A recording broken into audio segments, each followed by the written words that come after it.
Election ही ग्राउंडची असते.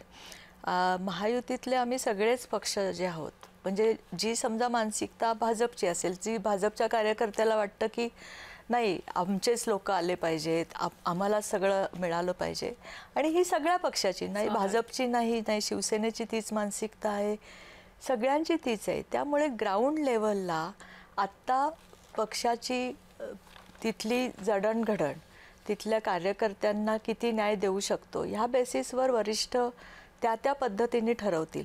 म्हणजे मला असं वाटतं की नाही आम्ही महायुतीत लढणार आहोत, एकत्र लढणार आहोत, ह्यापेक्षा कुठे एकत्र लढायचं कुठे नाही लढायचं हे असं मला वाटतं की ह्या दृष्टीने गणितं जरा बसतील. कारण ही ग्राउंडची इलेक्शन आहे, ही विधानसभा लोकसभा नाही आहे, आणि आम्ही सगळे एकत्रच आहोत.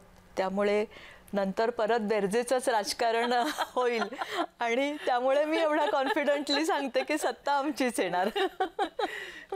नक्कीच सत्ता आल्यानंतर अपेक्षाही आजही तुमची सत्ता आहे, अपेक्षा